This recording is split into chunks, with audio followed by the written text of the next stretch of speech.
Atos dos Apóstolos, capítulo 17, a partir do versículo 16. Coloque-se em pé e assim vamos fazer a leitura da palavra do Senhor.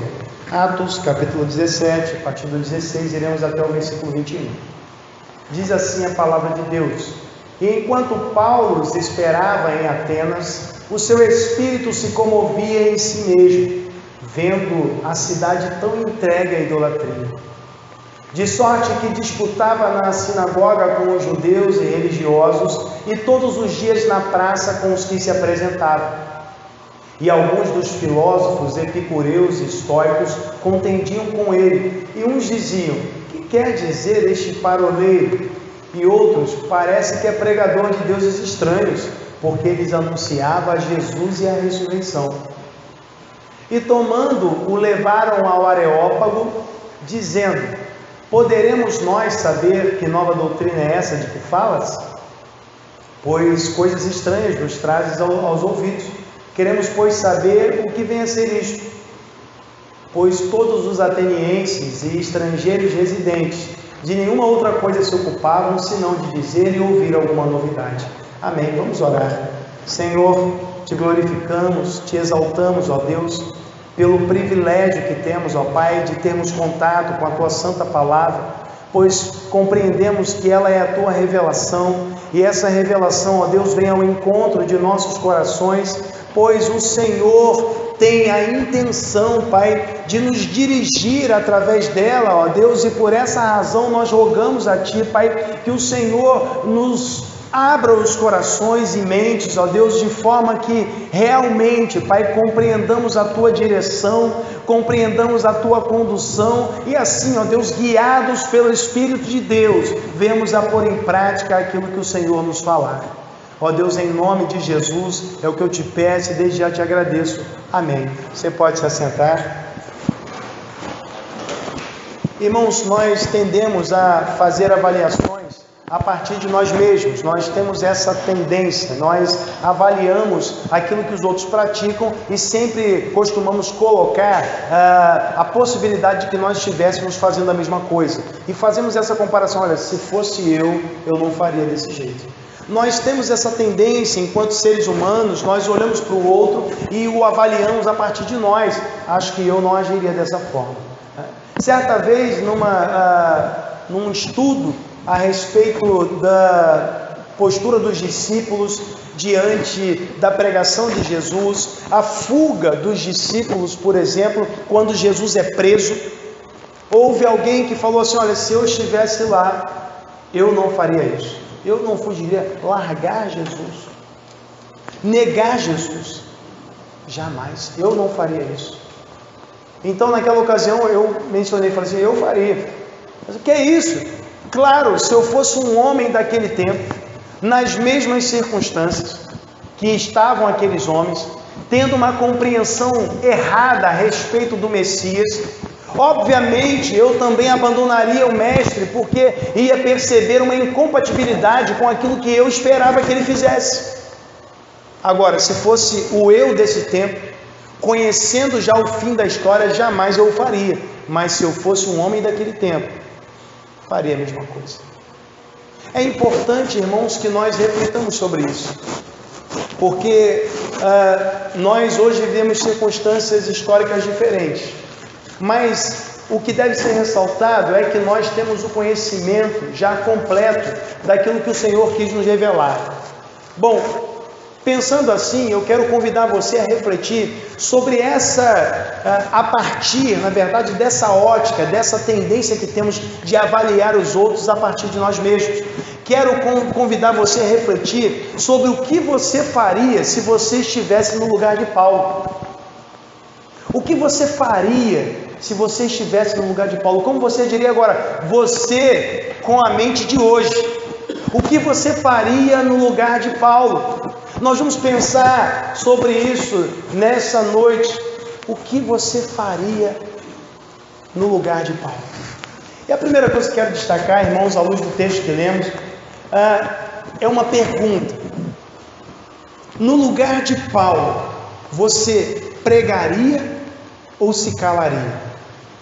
Veja bem, Paulo, nesse texto, ele está em Atenas, como vimos pela manhã.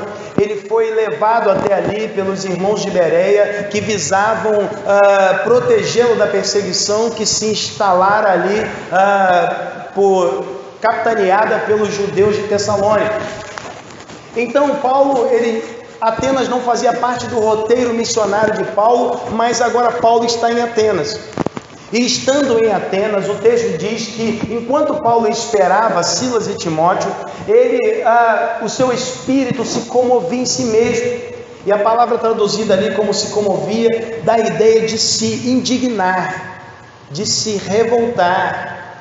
Porque ele olhava para aquela cidade, veja, vendo a cidade tão entregue à idolatria, ele olhava para aquela cidade e ele não conseguiu destacar a beleza das esculturas, mas o que saltou aos seus olhos foi a idolatria daqueles homens.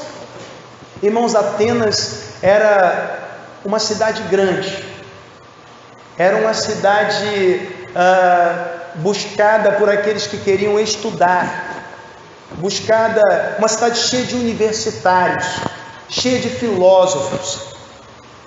Mas mesmo nesse ambiente altamente intelectual, as imagens e as esculturas estavam presentes ali. A religiosidade era muito forte, ainda que se estudasse bastante. Então, veja bem, há quem pense que quanto mais se estuda, mais se afasta da religiosidade. Esse é um grande equívoco, né? Os grandes filósofos da humanidade, na verdade, eles eram cristãos. Grandes pensadores eram cristãos. Toda a filosofia ocidental foi construída sobre bases cristãs. Mas, enfim, esse não é o ponto que nós queremos destacar. Paulo, noutra ocasião, em Atos capítulo 14, a partir do versículo 11 até o versículo 20, Paulo já havia se deparado com a idolatria. Ele e Barnabé foram pregar num lugar chamado Listra. E ao chegar ali para evangelizar, se depararam com um homem coxo. Então eles oraram ali e Deus o curou. As pessoas do local imaginaram que Paulo e Barnabé fossem deuses e que quiseram adorá-los. Trouxeram até sacerdotes para promover o culto a Paulo e Barnabé, imaginando que talvez fosse uma manifestação ali de Júpiter, uma manifestação ali de Hermes, ou Mercúrio na mitologia romana. Mas enfim, eles estavam escravizados pela idolatria. Porém, em Listra, a coisa não era como em Atenas. Atenas havia idolatria para tudo que é lado. Para onde Paulo olhava tinha uma estátua. Todo lugar tinha estátua. E Paulo se revoltou com aquilo. Embora seja politicamente incorreto, quero mencionar aqui uma experiência. É uma experiência politicamente incorreta, sobretudo pela conclusão que eu vou chegar. Eu e Bianca, certa vez, fomos a São Paulo, Campos do Jordão. Então, no retorno, a gente passou em Aparecida. E eu quis ir lá ver como é que é aquela edificação católica, né? E ao ver aquelas imagens lá, em tese, né, dos apóstolos, tipo uma arena assim, irmãos, aquilo doeu meu coração. Fiquei tal como Paulo em Atenas, entristecido. Porque imagina só, irmãos, o homem substituir, ainda que haja uma série de argumentações, não está adorando e tal, aquela conversa. No fim, é o que o homem faz, construindo suas estátuas e rendendo-lhe culto. Paulo ficou indignado com isso. Aí eu pergunto para você, Paulo, diante desse cenário, ele não conseguiu se conter e foi pregar. Aí eu pergunto para você, se você estivesse lá, no lugar de Paulo, com a mente de hoje, você pregaria ou se calaria? Porque, irmãos, a mente de hoje tem uma série de pressupostos que foram inseridos na nossa cabeça, irmãos. Não, pastor, mas é desrespeitar a religião dos outros. Não pode. E há quem pense que a fé católica é igual a nossa. E não é, irmãos. Não é. Afirmo sem medo de errar. Eles creem em Maria, Cristo em último plano. E a salvação só por meio de Cristo. Mas é politicamente incorreto, pastor. Eu não poderia fazer isso. No lugar de Paulo, eu acho que eu não faria, porque seria desrespeitar a religião, seria uma ofensa às pessoas. Como eu poderia fazer isso? Mas olha o que Paulo fez no versículo 17. Pode passar, irmão, no versículo 17. Nós vemos que Paulo disputava na sinagoga com os judeus. Ele ia à sinagoga, irmãos, ele não estava ali com um discurso politicamente correto, ele estava disputando, debatendo, dialogando com aquelas pessoas, tentando lhes mostrar o erro. E talvez você pergunte, mas pastor, o problema não era a idolatria?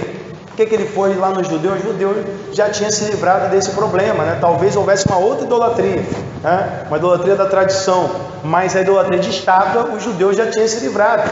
Mas, irmãos, nós que temos a consciência da missão, sabemos da urgência da pregação, irmãos, nós temos que pregar a todos. Paulo viu a idolatria, mas ele sabia que os judeus também precisavam se converter. Irmãos, nós não selecionamos o nosso auditório, nós pregamos a toda criatura.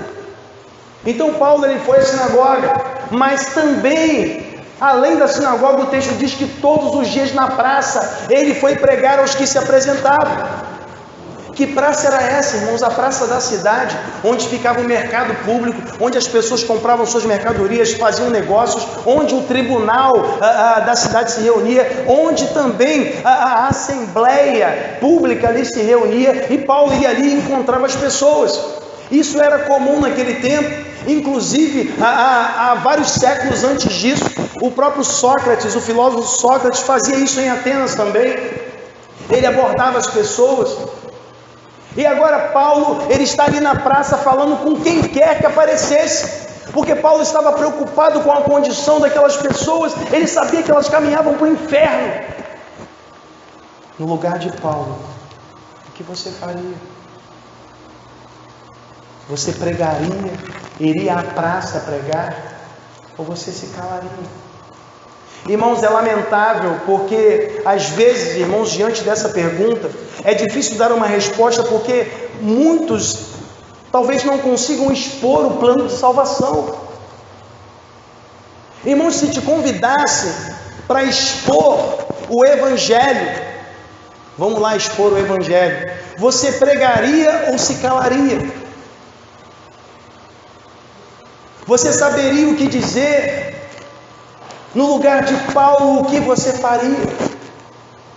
Irmãos, porque servir a Cristo é mais do que nós nos reunirmos no templo a fim de cantarmos, a fim de ouvirmos a pregação. É mais do que isso. É a nossa vida dedicada ao Senhor, conscientes do que temos de fazer, porque temos que ter consciência de quem somos nós. Se eu sei quem eu sou, eu não posso me furtar do privilégio de pregar o Evangelho a toda criatura. E veja bem, quando nós observamos aqui o contexto, irmãos, nós vemos que Paulo, ele não fez um planejamento estratégico. Paulo, ele foi na sinagoga e foi falar do amor de Deus, foi para a praça, quem aparecesse ele falava. E às vezes nós achamos que para pregar o Evangelho é necessário que se haja uma grande preparação, altos estudos teológicos, mas na verdade o que nós precisamos é apenas conhecer a mensagem da salvação e apresentá-la a quem quer que seja. Não podemos terceirizar isso. Paulo estava ali. Quem estava em Atenas? Paulo. Quem tinha que pregar? Paulo. Quem está no seu trabalho? Você. Quem tem que pregar lá? Você. Quem está no seu colégio? É você. E quem tem que pregar lá? É você. Não podemos terceirizar. Eu vou trazer o pastor da igreja para vir aqui falar. Não, é você quem tem que evangelizar. A Bíblia diz em 1 de Pedro 3,15 que nós temos que estar preparados para responder a qualquer que nos pedir a razão da nossa esperança. Temos que estar preparados. E a pergunta é: você está preparado? No lugar de Paulo, você pregaria ou se calaria? Segunda coisa que quero destacar a respeito dessa temática, o que você faria no lugar de Paulo, é também uma pergunta. Você manteria a mensagem ou a mudaria? Veja bem, Paulo, ele estava diante ali de dois grupos filosóficos, duas escolas filosóficas. Era o grupo dos epicureus e estoicos, nomes para nós não muito comuns, mas nomes associados a escolas filosóficas. Quando nós falamos escolas, nós não estamos dizendo de uma escola, um prédio, mas de um grupo de pessoas que segue a mesma linha de pensamento, pessoas que pensam da mesma maneira, os mesmos conceitos. Então, por exemplo, se nós fôssemos falar de uma escola teológica, nós poderíamos falar da escola calvinista, que crê, por exemplo, na predestinação. Nós poderíamos falar da escola arminiana, entendeu? Uma linha de pensamento. Então, havia adeptos de pensamentos filosóficos diferentes ali presentes. Havia epicureus. Por que epicureus? Geralmente as escolas, elas levam o nome de seus fundadores. O calvinismo, como nós citamos aqui, leva esse nome por causa de João Calvino. O arminianismo leva esse nome por causa de Jacó Armínio. Os epicureus, eles eram chamados epicureus porque o filósofo fundador, o filósofo que desenvolveu esse pensamento era chamado, o nome dele era Epícuro, daí epicureus. Em 300 a.C., esse homem desenvolveu uma tese colocando o prazer como bem supremo, mas não era aquilo que nós conhecemos como hedonismo, não. O prazer como bem supremo para ele não era cair na gandaia. Ele pensava o seguinte: você deve buscar o prazer, mas você deve calcular o resultado do prazer. Porque se o prazer for momentâneo, mas a dor provocada por aquele prazer for prolongada, então não é prazer. Então não valeu a pena. Então a ideia era encontrar o prazer contínuo, um prazer que não trouxesse prejuízo.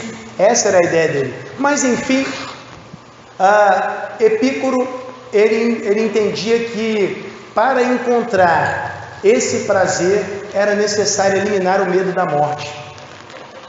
E por essa razão ele adotou uma filosofia, seguindo a filosofia de um outro camarada chamado Demócrito, que cunhou o termo átomo. Ele dizia que nós não devemos nos preocupar com a morte. Por quê? Porque quando morrermos não saberemos que estamos mortos, porque ele cria na não existência. Ele cria que os indivíduos, ele não cria numa vida após a morte. Ele crê que os átomos da alma iriam se desfazer e serem espalhados pelo universo. Então se não há consciência da morte, não há por que se preocupar da morte, porque você não saberá que está morto. Ele dizia isso para eliminar o medo da morte. E muitas pessoas se aproximavam, mas veja, era uma filosofia sem Deus. Era um ateísmo daquela época. Não, morreu, acabou. Seja feliz aqui. O negócio é você encontrar o prazer aqui nesse tempo. Era uma filosofia ateísta naquele tempo.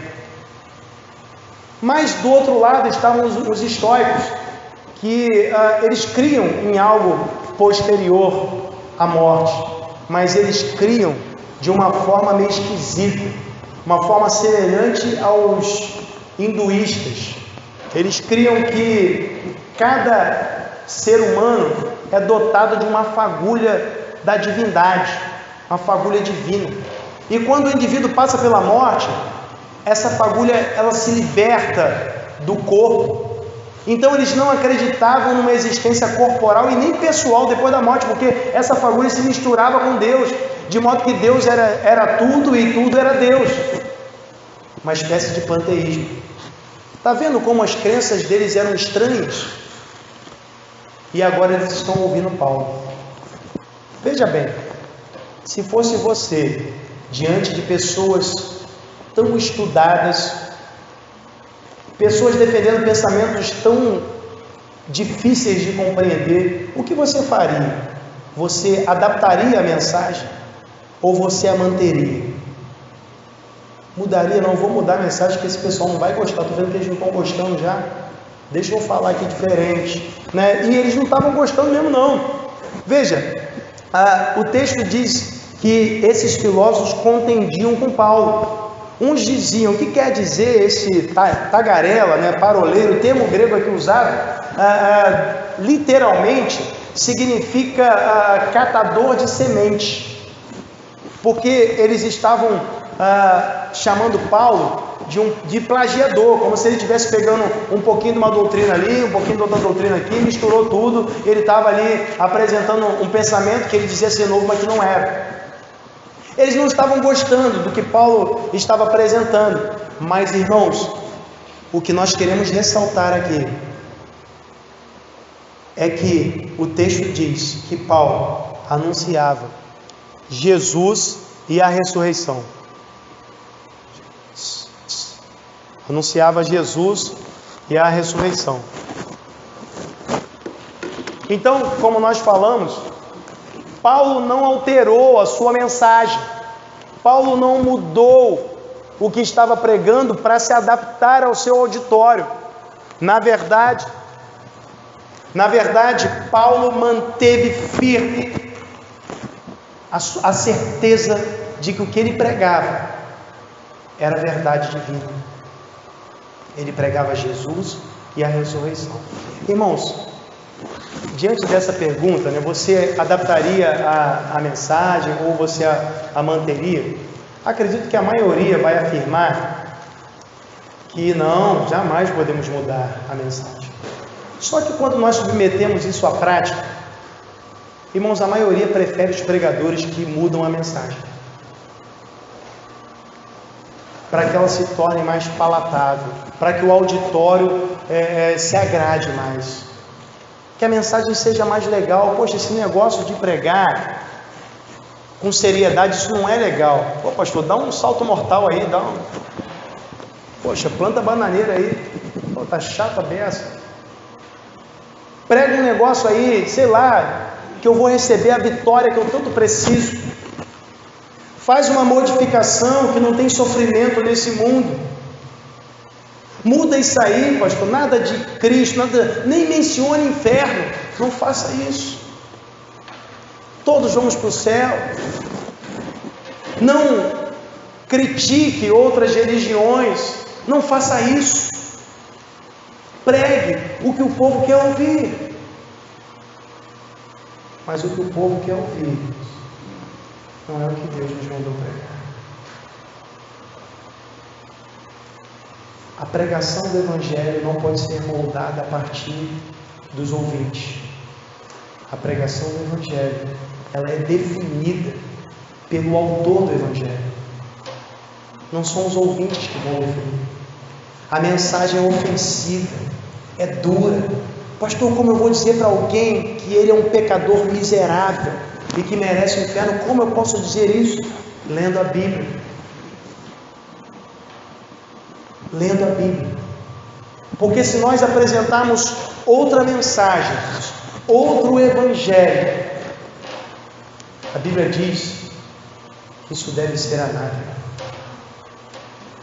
E quando a pessoa se deparar com a verdade bíblica, vai perceber que nós mentimos. Não posso mentir para os irmãos, porque é a verdade que liberta. Não podemos ocultar a revelação do Senhor. Mas o problema, irmãos, que às vezes as pessoas querem mudar a mensagem para que seja mais atrativa. para que seja mais legal, para que possa entreter, para que as pessoas possam rir. E a gente observa o seguinte, irmãos, a mensagem bíblica não é para te fazer rir, a mensagem bíblica é para te fazer chorar. Mas às vezes as pessoas querem mudar para se tornar mais agradável, mas veja bem, até mesmo a mensagem correta, ela pode ser mal interpretada. A pessoa pode entender de um outro jeito. Esse pessoal entendeu de outro jeito. Volta lá no 18, minha irmã. Esse pessoal entendeu de outro jeito. Veja, eles disseram, parece que é pregador de deuses estranhos. Deuses, no plural. Mas o texto diz que ele falava de Jesus. Como que eles concluíram que Paulo falava de deuses? Não estavam prestando atenção? Veja, o texto diz que eles chegaram a essa conclusão porque Paulo lhes anunciava Jesus e a ressurreição. E o termo ressurreição é um substantivo feminino, substantivo anastasis, ou anástasis, melhor. Então eles entenderam que Jesus era um Deus e a ressurreição era outro Deus, porque isso era comum entre os gregos, deuses com especialidades, a deusa do amor, o deus da guerra. Por exemplo, Paulo vai ao Areópago. Areópago era uma expressão grega que significava colina de Ares, o deus da guerra. Então tinha deuses com especialidades. Então falou de ressurreição e Jesus, e o nome Jesus em grego lembrava a sonoridade da palavra grega que se refere à cura. Então eles achavam que era um deus da cura e o outro deus da ressurreição. Mesmo a mensagem certa, irmãos, ela pode ser mal compreendida. Quantas pessoas não entenderam o Evangelho? Há pessoas que ouvem a mensagem do Evangelho, mas nunca entenderam de verdade.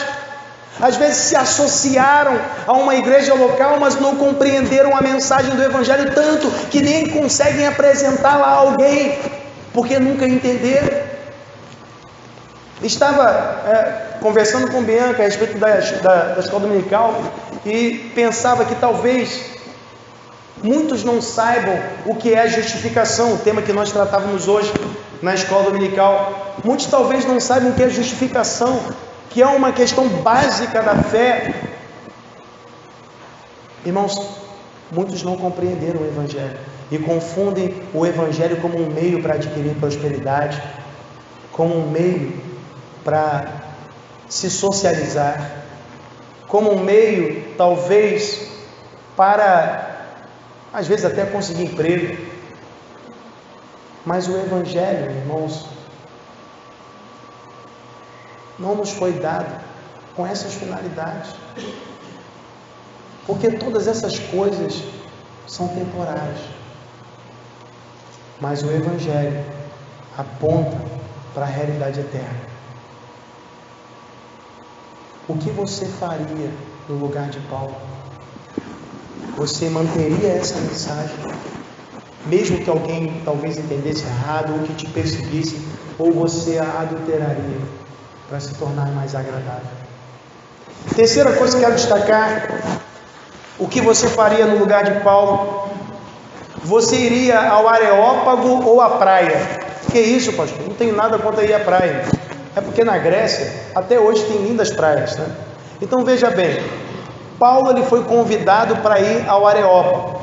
Ele não era turista na Grécia. Mas esse convite, irmãos, envolvia algumas questões. Além de as pessoas quererem ouvir o ensinamento, a doutrina que Paulo trazia, eles estariam também naquela ocasião submetendo o seu ensino a um julgamento. Ainda que a coisa fosse informal, que a reunião não fosse ali uma reunião do tribunal, mas eles estariam julgando se o que Paulo estava apresentando constituía uma ameaça ou não. Então, Paulo poderia dizer: não, desculpa aí, não quero ir não, eu vou visitar a praia, vou visitar aqui os pontos turísticos, eu estou aqui com folder aqui inclusive e tal, né? Vou visitar os pontos turísticos. Mas Paulo, irmãos, ele não titubeou. O texto diz No versículo 19, que tomando o levaram ao Areópago, dizendo: poderemos nós saber que nova doutrina é essa, de que falas? Ele não foi tomado à força, eles o convidaram para que ele pudesse expor a doutrina. O versículo 20 diz assim: pois coisas estranhas nos trazes aos ouvidos, queremos, pois, saber o que vem a ser isso. E aí tem uma observação no versículo 21 que Lucas faz a respeito da prática dos atenienses. Diz assim: pois todos os atenienses, estrangeiros residentes, de nenhuma outra coisa se ocupavam senão de ouvir alguma novidade. Irmãos, e agora eles queriam ouvir Paulo. Queriam ouvir Paulo por conta do modismo cultural deles ali, de buscar novidades, de debater e tal. E também para verificar se o ensino de Paulo era ameaçador ou não. Mas aí eu fico pensando, se fosse nos dias de hoje, se você fosse convidado para expor o Evangelho, como a gente vê, por exemplo, naquele filme Deus Não Está Morto, né? Se teu professor te convidasse lá para você expor, você iria para a exposição do Evangelho ou você iria para outro lugar? Iria para a praia, para o shopping, ou você iria aceitar o desafio e pregar a palavra de Deus? Essa é a questão, irmãos. No lugar de Paulo, nós queremos nos colocar no lugar de todo mundo, mas eu estou te convidando a se colocar no lugar de Paulo. O que você faria? Você iria ao Areópago, lembrando que muita coisa podia acontecer. As pessoas podiam se enraivecer com a pregação e apedrejá-lo, matá-lo. Mas ele foi. O que temos preferido, irmãos? A exposição pública por causa de Jesus ou a omissão por causa de nós mesmos? É algo que precisamos pensar.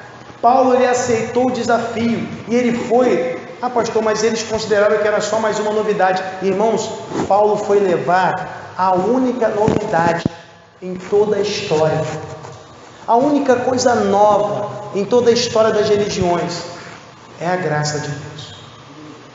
Todas as religiões, irmãos, falam sobre salvação, mas a salvação sempre se baseia, sempre depende do esforço humano.